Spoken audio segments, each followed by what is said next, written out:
Bom dia, meus irmãos. Paz do Senhor, tudo bem com vocês? Aqui é seu irmão em Cristo, Enumi Santos, e esse é o seu canal EBD Views Teologia Visual. Nós já estamos na lição de número 11, que tem esse título, A Sutileza das Mídias Sociais. E a nossa verdade prática e o nosso textuário também estão aí na tela para o irmão acompanhar. Diz assim o textuário: rogo-vos, pois, irmãos, pela compaixão de Deus, que apresenteis o vosso corpo em sacrifício vivo, santo e agradável a Deus, que é o vosso culto racional. Está lá em Romanos 12, 1, que é uma passagem bastante conhecida dos amados irmãos. E a nossa verdade prática diz: as mídias sociais devem ser usadas como ferramenta na expansão do reino de Deus. Amém? Meus queridos, vocês podem também acompanhar o nosso gráfico esboço. O nosso gráfico esboço ele é dividido em 4 pontos, você está vendo aí. E eu fiz o seguinte, coloquei um adicional ali para ficar melhor para a gente entender. Então, o primeiro tópico está falando dos cristãos na era digital. E aí, é claro que a gente vai ter que dizer o que é essa era digital, o que é que isso significa. Eu sei que todas as pessoas dificilmente não têm nenhum tipo de contato com a era digital, mas a gente precisa fazer essa definição, mostrar o que é esta realidade, tá? O que é esses cristãos conectados. Aliás, trouxemos um adicional aqui que é exatamente sobre a questão da tecnologia, tá? Mas eu vou falar sobre isso mais um pouquinho na frente. Então, tópico 2 fala dos desafios de ser igreja na era digital, que é a desumanização e o mundanismo, tá? Aqui procura responder essa pergunta: o que pode acontecer? O que é que pode acontecer com a igreja na era digital, né? Então, isso aí é algo que a gente também precisa abordar. No tópico 3, nós temos a igreja e os pecados virtuais, ou seja, aqui é o que já está acontecendo. Diferentemente do tópico 2, quando aqui está mostrando os prognósticos do que pode vir a acontecer, mas aqui no tópico 3 já está mostrando o que é que já acontece, que é o sensualismo, o narcisismo, entre outras questões, tá? Tópico 4, as mídias sociais e o ID de Jesus. Tá bem, meus irmãos? Então, meus amados, esta é a nossa lição. Tem muita coisa aqui para a gente falar a esse respeito, tá? E a primeira coisa que eu gostaria aqui como ponto de contato para nós, irmãos, acho que seria importante a gente falar para o nosso aluno, tá? Qual é a diferença, e você pode acompanhar aí nesse gráfico pequeno, a diferença entre rede social e mídia social. Redes sociais e mídia social, tá? Então, a rede social a gente pode encarar como uma estrutura que conecta pessoas que compartilham interesses semelhantes. E as redes sociais, para a gente entender melhor, elas são algo que já existe há muito tempo, né? As redes sociais já estão aí há muito tempo, porque ela não depende necessariamente de internet, né? Mas a própria tecnologia sempre foi responsável por fazer com que as pessoas se conecte de alguma forma, né? Então a rede social já é essa estrutura formada por pessoas, tá bom?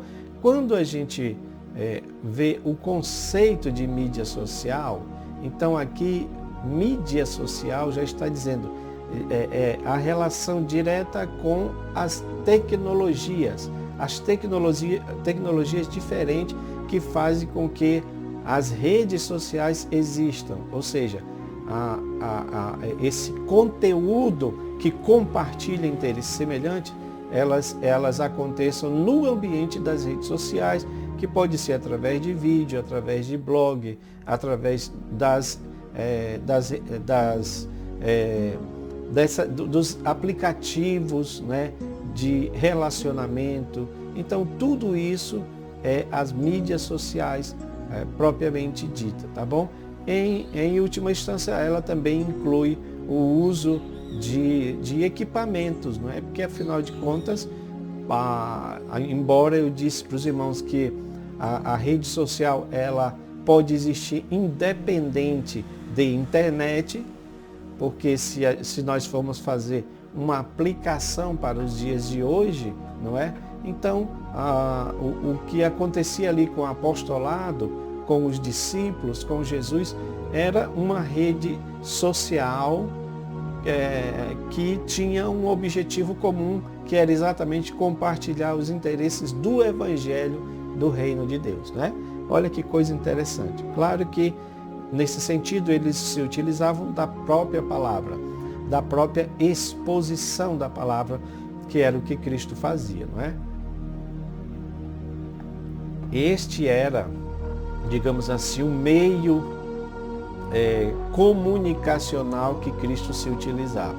Mas hoje nós temos as mídias sociais que potencializam as redes sociais, no sentido de conectar mais pessoas, no sentido de usar as tecnologias novas, existentes, para que essas pessoas sejam conectadas em vários lugares, em várias partes do mundo. Tá bom, irmãos? Então, é só para a gente entender essa diferença, tá bom?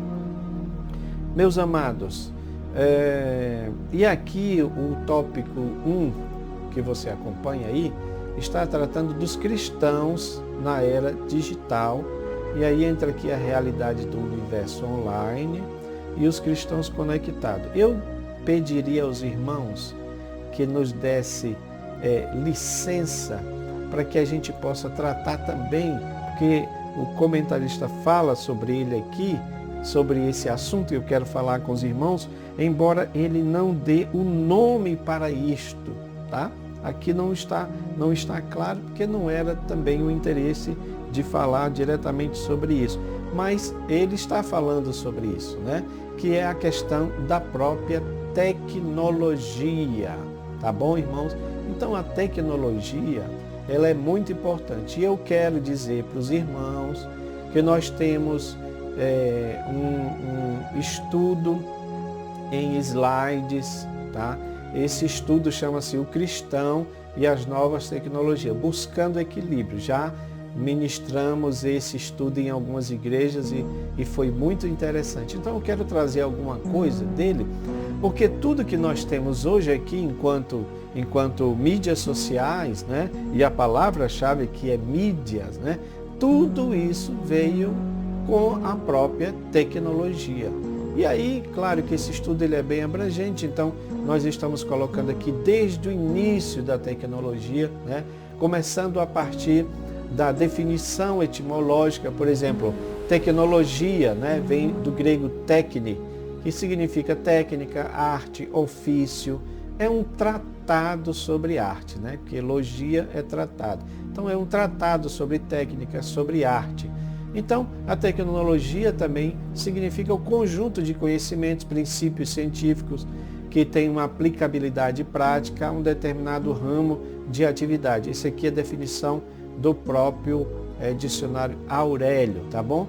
Amados, como começou a tecnologia? Com o mandato cultural, né? Vocês sabem que a cultura é o modo de viver de um povo, né? É um legado social que o indivíduo adquire do grupo, é a forma de pensar, de agir, acreditar de um grupo, ok? E é claro que isso começa lá com o mandato cultural, quando Deus disse, olha, crescei, frutificai, multiplicai, enchei, povoai a terra, sujeitai, dominai, não é? Claro que para que o homem tivesse domínio sobre a terra, seja na agricultura, na pecuária, ele precisava de se utilizar da tecnologia. Veja que eu estou buscando de algo assim bem primordial, bem inicial, né? Para a gente chegar até onde nós estamos hoje. Porque tudo isso também está conectado nas mídias sociais, tá? Então o mandato cultural foi exatamente isso, né? Um mandato de Deus para se formar famílias, escolas, cidades, governos, igrejas, tá? Tudo isso está dentro do mandato cultural. E é claro que esse mandato cultural também envolve o mandato geográfico, porque esse mandato geográfico está incluído aí, por exemplo, a construção. Então, para construir, para ter uma escola, precisa ter uma construção, não é? De um local geográfico para abrigar as pessoas, né? Então, esse mandato geográfico está relacionado com construir, com projetar, com criar, né? Subsídios ou ambientes para que o homem pudesse viver. Aliás, irmãos, uma pergunta, não é? Qual é a serventia da tecnologia? Para que é que ela serve? Então tem uma palavra-chave que pode resolver e que pode responder essa questão. Que palavra-chave é essa? Para essa pergunta, qual é a serventia da tecnologia? Necessidades. Então, para que serve a tecnologia? Suprir as necessidades cotidianas. Então, quando Deus disse, olha, crescei, multiplicai, é claro que ele estava falando, né, da forma de uma expansão demográfica, sociológica, aonde até para isso o homem também se utilizava da tecnologia, né? Tecnologia primitiva que seja, mas se utilizava de algum aparato, por exemplo, para fazer um parto, por exemplo, né? Mas quando ele diz também dominai, né? Ele está falando dessa expansão tecnológica, porque esse domínio do homem, quer seja sobre uma plantação, como plantar, como fazer alguma coisa nesse sentido, como colher, né? O homem se utilizava também de ferramentas que se adaptavam ao meio geográfico, né? E veja que tudo isso aí, irmãos, foi evoluindo em todas as áreas. Por isso que nesse estudo que nós temos aqui, ele é muito importante. Se você se interessar, né, você pode pegar esse estudo, né, está em slides, e aí você pode até ministrar na sua igreja sobre isso, que é muito interessante. Por exemplo, Gênesis 4, versículo 20 a 22, nós temos ali, na realidade, o surgimento das primeiras profissões. Então, e essas primeiras profissões, claro que se utilizava da tecnologia. Eu estou falando de algum tipo de tecnologia, porque quando você pega um simples objeto, tá bom? Para fazer alguma coisa, para produção diária de alguma coisa, isso é tecnologia, tá bom? E eu estou falando tudo isso para nós chegarmos aonde nós estamos hoje, porque de fato as mídias sociais, elas abarcam, elas abrangem todas essas profissões, né? Então, por exemplo, lá em Gênesis 4, 20 a 22, você tem aí, por exemplo, Adão como sendo o primeiro biólogo, o primeiro lavrador da terra, tá? Caim, por exemplo, como sendo o primeiro urbanista, porque a Bíblia diz que ele criou uma cidade, tá? Claro que nós não estamos falando aqui de um Caim que seria, por exemplo, um Oscar Niemeyer, não é isto, mas estamos dizendo que ele se utilizou da tecnologia existente da época, tá? Abel, por exemplo, era ovinicultor, né? Criador de ovelhas. Temos também Jubal, músico, instrumentista, a Bíblia fala sobre isso, né? Jabal, o que ele era? Construtor, né? Pecuarista. Tubal-Caim, o que ele fazia? Metalurgia, começou a trabalhar com metais, criação de armas, criação de ferramentas. E aí você tem também Nimrod como um caçador, como um urbanista, tá? Meus amados, tudo isso foi evoluindo. Veja que quando chega na questão da tecnologia voltada para as manifestações artísticas, aí já começa a entrar um pouco dessa questão das mídias, digamos assim, sociais da época. Afinal de contas, a pintura, o desenho, a escultura são instrumentos, são manifestações que eram utilizadas, tá? E que muitas delas foram sim preservadas até hoje, né? Então, a própria Torre de Babel era uma ideia, não é? Uma ideia errada, mas era uma ideia de construção que tinha por objetivo conectar as pessoas, fazer com que as pessoas ficassem o tempo todo ali, não é? Só naquele local, contrariando a ordem de Deus que era para se espalhar, que aí foi de fato o erro. Mas, por exemplo, você tem a manifestação artística da tecnologia na criação do tabernáculo com Bezaliel, né? A evolução da escrita com os sumérios, que é o que o nosso comentarista fala aqui. Tudo que eu estou falando está aqui dentro, só que de uma maneira mais ampliada, meus irmãos, tá? Então, ele fala dos egípcios. O que é que os egípcios deixaram? As pirâmides. Então, que manifestação é essa? Manifestação tecnológica arquitetônica, né? Arquitetônica. Os sumérios é a questão da escrita, a escrita cuneiforme, que, aliás, a escrita foi evoluindo, passando pela criação de processos gráficos, com tinta, suporte, pena. Veja que a gente está indo numa direção até chegar aonde nós estamos hoje, para vocês não acharem que nós estamos falando de algo que está desconectado com a lição. Não é isso, tá? Então veja bem, porque o comentarista ele diz uma coisa certa aqui, olha, a conquista do cyberespaço é uma marca desta geração. E eu queria mostrar isso para os irmãos, para vocês entenderem como tudo isso chegou até os nossos dias com a evolução da própria tecnologia. Por exemplo, a evolução tecnológica por meio da arte, da expressão artística, comunicacional, né? Ela veio através da pintura, da escultura e também da invenção da prensa móvel, por exemplo, com Johann Gutenberg, né? O alemão, que aliás foi o primeiro a...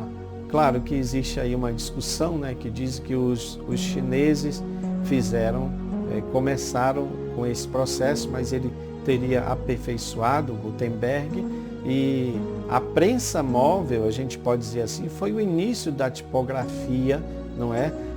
Da tipografia, da gráfica, porque naquela época, vocês sabem, se utilizava, né, dos escribas para escrever os livros de maneira manual, tá? Mas com Gutenberg isso já passou a ser um processo, então olha como já evoluiu, porque agora a pessoa não iria mais, por exemplo, fazer vamos supor, um livro da Bíblia, não é? Apenas com a pena e o papel, e feito ali na mão, passando por muito tempo para fazer isso, apesar que eu acho um processo lindo, bonito, né? Existe, por exemplo, um processo desse que foi feito há alguns anos atrás pelos ingleses, né? Contrataram caligrafistas e ele fez uma Bíblia, eles fizeram uma Bíblia muito linda, completamente artística, é muito lindo, porém é muito complicado para se reproduzir.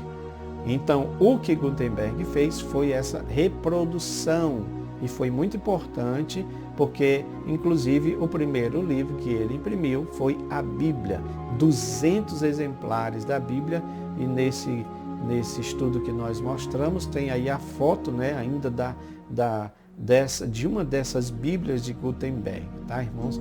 Muito interessante. Tudo isso foi importante para que esse processo evolutivo da tecnologia chegasse até uma outra parte que é muito estudado nos livros de história, que foi exatamente a Revolução Industrial, tá? Então, a Revolução Industrial, de fato, mudou o mundo, foi um divisor de água, influenciou o mundo em várias áreas, social, econômica, geográfica, científica, produtiva, política, né, comercial e especialmente tecnológica. Tanto é, irmãos, que a Revolução Industrial foi o motivo principal desse alavancar da tecnologia, tá? De maneira que, dizem os especialistas, não sou eu, mas eu acho que nós podemos confirmar isso daqui a pouco. A ciência evoluiu mais nos últimos 50 anos do que todos os anos passados. Ou seja, a ciência, a tecnologia evoluiu mais nos últimos 50 anos para cá do que todos os outros anos passados. E aí, a gente formulou aqui uma questãozinha simples só para a gente se situar, tá bom? E se Moisés e John Wesley vivesse hoje nesse tempo, viesse para esse tempo? Uma suposição. Aí vem a pergunta, né? Entre Moisés, que vamos colocar aí 3.500 anos atrás, e John Wesley, cerca de 250 anos atrás, a pergunta que se faz é: com qual época John Wesley se identificaria? O que vocês acham? Ele se acharia mais parecido com a época de Moisés, ou ele se acharia mais parecido com a época atual? Olhe que John Wesley veio muitos anos de Moisés. Mas, e mesmo assim, mesmo que tenha havido muita evolução tecnológica entre Moisés e John Wesley, acredito que essa pergunta é desafiadora, porque ela coloca de fato que John Wesley se identificaria mais com Moisés, com a época de Moisés, do que com a era atual. Por quê, meus irmãos? Porque a era atual tem deu uma alavancada na tecnologia muito mais superior, né, do que os anos anteriores ao próprio John Wesley. Então é só para vocês entenderem como é que funciona essas questões, tá bom, irmãos? Meus queridos, aí você tem o tópico 2, que fala dos desafios de ser igreja na era atual. O que fizemos aí foi fazer mais ou menos uma retrospectiva da questão da tecnologia, para que a gente entendesse até onde nós chegamos, né? Então hoje nós estamos vivendo essa era tecnológica, onde as pessoas estão conectadas, né? Você vê que nós estamos aqui fazendo esse trabalho, assim como vários outros irmãos estão fazendo esse trabalho. Muitas pessoas estão conectadas nas redes sociais, oferecendo seus serviços, de forma que essa conexão é uma realidade nos dias de hoje. É claro que nós estamos aqui para também entender como é que essas coisas funcionam, meus irmãos, porque assim, a tecnologia, o comentarista, pastor José Gonçalves, fala sobre isso. A tecnologia, como as mídias sociais, são instrumentos neutros, tá? Eles não têm vida em si mesmo, ainda que o homem esteja aí lutando para criar uma tal de AI, né? A inteligência artificial em inglês, né? Então, mas ainda não chegamos nesse ponto, tá? Mas é fato de que a tecnologia, especialmente nas mídias sociais, elas evoluíram de maneira fantástica, tá, irmão? E a gente precisa saber até que ponto isso é bom, até que ponto isso não é bom.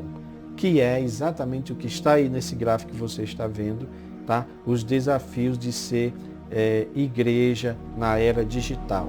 Meus amados, são dois que o nosso comentarista elenca aqui. Por exemplo, desumanização. O que isso quer dizer?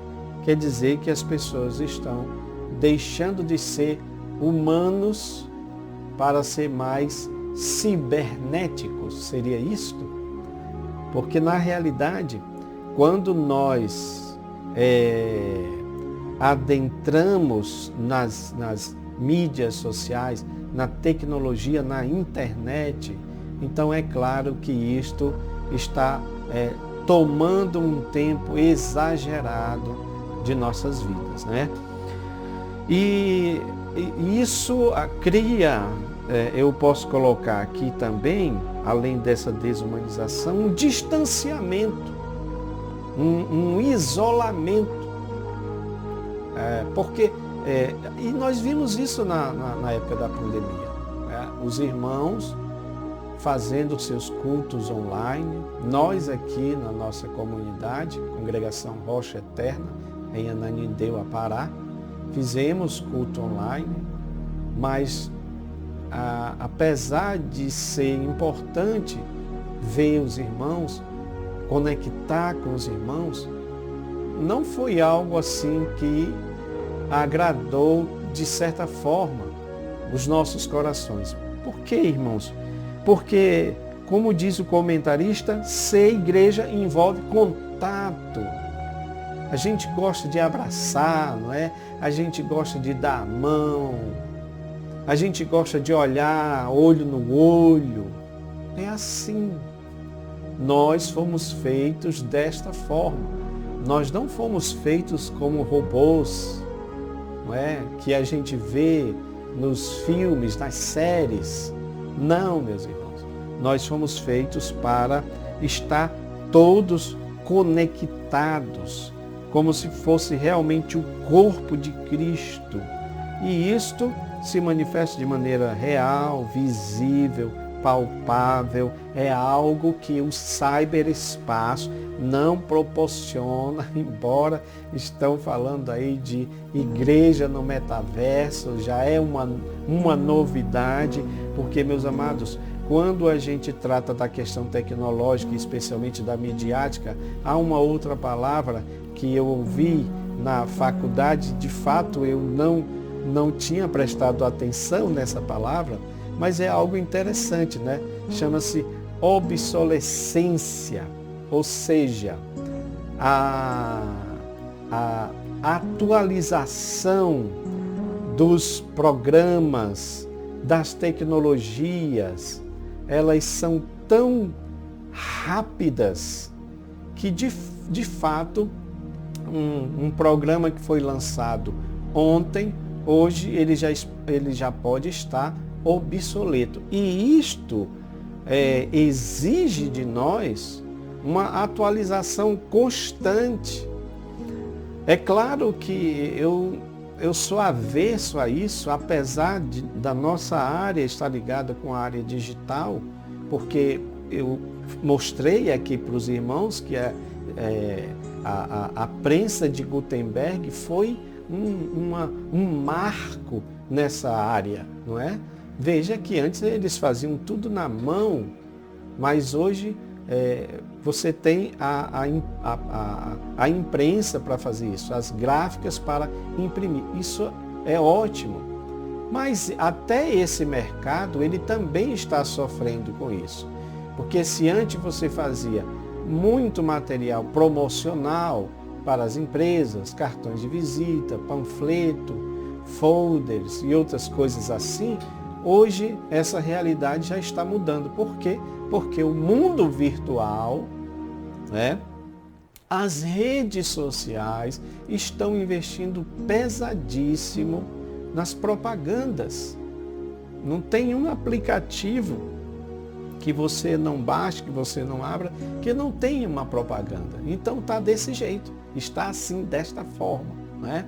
É claro que isso tirou o emprego de muitos profissionais e eu fico me perguntando como será aqui no futuro, já que muita coisa da tecnologia, especialmente essa tecnologia midiática, vai mudar e as pessoas vão ter que se adaptar, né? Grandes revistas, né, semanais, mensais, tem umas que já nem existem mais. Por quê, irmãos? Porque foram tomadas exatamente por esse novo paradigma da tecnologia, que é exatamente as redes sociais, tá bom? Então, precisamos estar atento a isso. Uma outra coisa que o nosso comentarista aborda aqui é exatamente a questão do mundanismo, tá bom? O mundanismo, podemos dizer que é o secularismo, ou o secularismo é o mundanismo, para falar de uma maneira mais clara e mais prática. Então nós entendemos que nós estamos vivendo na era do espetáculo, né? Há muitos autores que abordam isso daí. O que é a era do espetáculo? É a necessidade de exposição, né? Onde tudo que as pessoas fazem tem que estar postado, tem que ser feito like, tem que ser feito, fotos, vídeos para adquirir likes e tudo. Então, irmãos, é muito complicado isso, né? Eu sei que, sendo sincero com vocês, a gente falando assim, parece que nós estamos sendo meio que hipócritas, porque pode pensar assim, como podemos falar das redes sociais se nós estamos utilizando as redes sociais, não é? Isso é algo para a gente também falar com os nossos alunos. Eu tenho ojeriza essa questão de sentimento de hipocrisia, né? Com a minha pessoa, inclusive, porque não gosto de me sentir hipócrita nesse sentido. Mas o que eu quero dizer para os irmãos é que é possível utilizar as redes sociais sem fazer com que seja de forma espetaculosa, tá bom, meus irmãos? Por isso que nós aqui estamos continuando, não é, fazendo os nossos vídeos, não importa se tenha 100 visualização, 200 visualização, eu já não quero mais saber disso. Eu quero saber de fazer, porque acredito que estamos fazendo um trabalho para o reino de Deus e está dentro daquilo que Jesus falou. Quem quiser ouvir, quem quiser assistir, quem quiser compartilhar, que o faça. Quem não quiser, não tem problema, mas estamos fazendo a nossa parte. Mesmo que para isso, meus amados, estamos colocando, como diz, a nossa cara à tapa. Porque, veja bem, a questão da exposição é um problema, visto que nós estamos fazendo um trabalho e tudo pode acontecer, não é? Quantas vezes estivemos gravando aqui que de repente o cachorro do vizinho ou o nosso mesmo latiu e saiu o som, né, aqui, ou então algumas vezes eu mesmo falando e tive que tossir, não é? E é interessante porque já teve obreiros, né, pessoas que disseram assim, mas irmão, o senhor tosse muito. E eu fico assim pensando, meus amados, porque as pessoas observam esse tipo de coisa. Eu estou falando aqui sobre autoexposição, né? É um problema isso, porque deveríamos pensar o seguinte: mas qual é o conteúdo que o irmão está apresentando? Pelo menos está de acordo com a palavra de Deus? Mas você deixar de assistir porque o irmão tossiu, porque ouviu um latido de cachorro, você entende como é complicado isso, meu irmão? Mas, ao meu ver, a obra não deve parar, porque não estamos aqui para fazer um trabalho de um apresentador profissional. Não somos jornalistas, não temos um estúdio, você entende? O que a gente precisa é ser verdadeiro, que é o que eu estou tentando ser com os irmãos aqui, explicando a palavra de Deus, não deixando que essas coisas atrapalhem, porque de fato, irmãos, nós somos humanos, nós vamos errar em algum momento, né? Mas que isso não seja um motivo de empecilho. Eu, pelo menos, vejo as coisas dessa forma, tá? Olha só. Terceiro ponto aí, a igreja e os pecados virtuais. São dois, né? Pecados virtuais. Primeiro, sensualismo e segundo, narcisismo. Na verdade, esses dois pecados, eles estão entrelaçados. Por quê, meus irmãos? Porque o narcisista é aquela pessoa que se auto-adora, que adora a sua imagem, não é? E as redes sociais proporcionam isto. Vamos fazer uma comparação só para você entender um pouco como é que isso funciona. Para você ter uma grande visibilidade, antigamente, antes das redes sociais, você teria que aparecer na televisão, correto? E isto sendo algo produzido por uma rede de televisão. Ou seja, a própria rede de televisão fazia a produção de alguém que eles, de repente, queriam que ficasse em evidência. Ok? Então você já entendeu. Porque quando chega nessa era das redes sociais, então as televisões são colocadas meio que de lado, porque esse domínio delas acabou, sendo que agora qualquer pessoa pode fazer a sua própria produção. E isto pode viralizar. Quem não se lembra daquele jovem casal, né? Hoje já estão adultos já, para a nossa alegria, né? Todos se lembram daquele vídeo que viralizou pelo mundo todo, irmãos. Foi feito em uma casa simples, com uma câmera simples, de uma forma simples, espontânea, não tinha nenhuma TV. Depois que as TVs começaram a olhar para aquilo e fazer até produções, não é? Houve produções de comerciais baseados naquilo que foi feito. Cantores famosos reproduziram aquilo que foi feito de forma espontânea. Por quê, irmãos? Porque agora alguém estava fazendo, né? Só que isto, eu estou dizendo para vocês que esta nova geração, a geração que é chamada aqui de geração do selfie, né? Da autoimagem, ela de fato, ela entrou nos portões, nas portas das igrejas, no sentido de que agora as pessoas todas estão também entrando nessa mesma questão. E o problema não é isso em si, irmãos. Volto a dizer aquela questão para a gente não ser hipócrita. Eu posso fazer uma foto minha, eu posso fazer uma foto do meu neto, aliás, sempre postamos, né? E eu faço isso com alegria, porque eu quero agradecer ao meu Deus por ter nos dado um netinho. Isso é maravilhoso.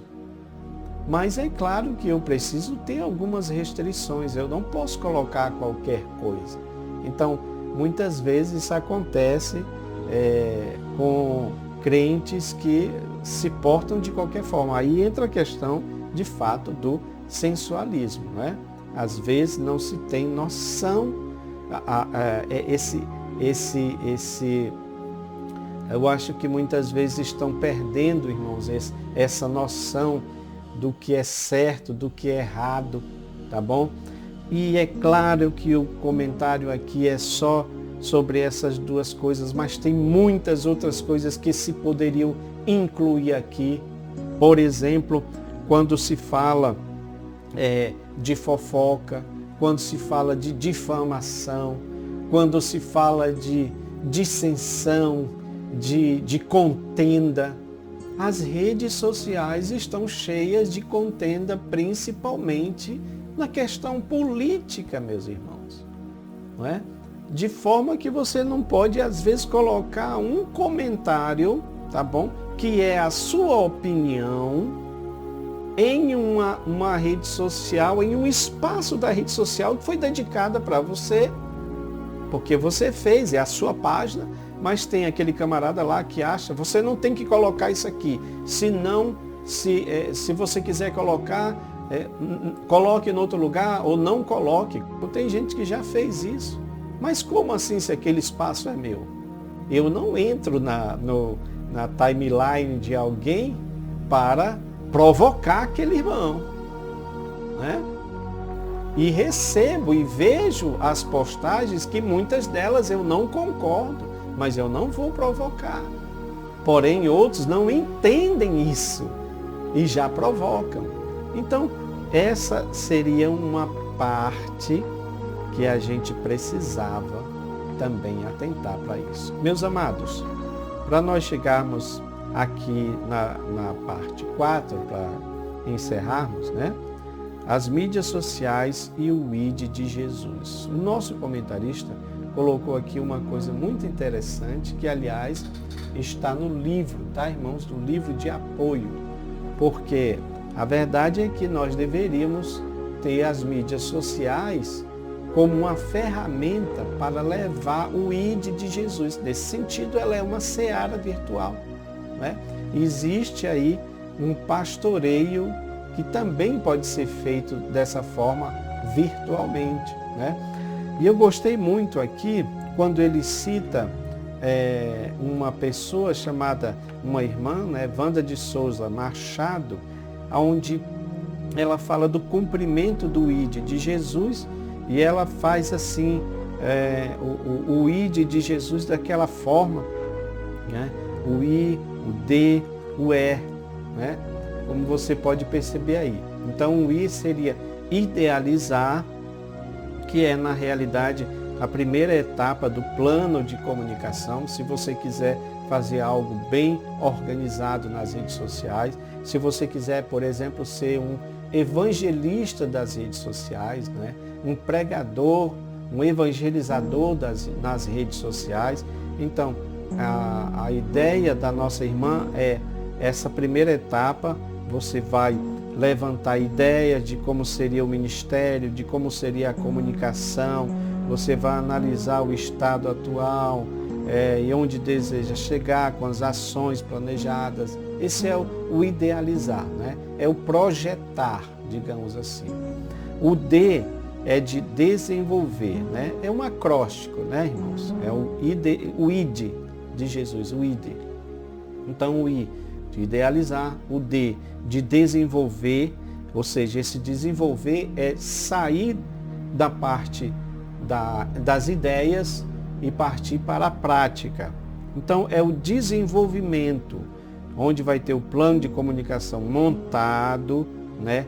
Produzindo conteúdo, produzindo um material que vai ser postado, as artes, os vídeos, os áudios, os textos, tudo está dentro do desenvolver. E o último, que é o espalhar, né, desse acróstico, o ID, o espalhar, depois de tudo planejado, depois de tudo produzido, agora é hora de espalhar a mensagem pelas redes sociais, ou seja, escolher as redes sociais, qual é a rede social e fazer de uma forma que abranja, que possa alcançar um grande número de pessoas. Meus amados, eu quero agradecer vocês, tá, por terem estado até aí e quero incentivar a baixar os nossos gráficos. Baixe lá o slide sobre tecnologia, que está muito bom e com certeza vai trazer mais luz para este assunto, tá bom? Deus vos abençoe em nome de Jesus. Amém.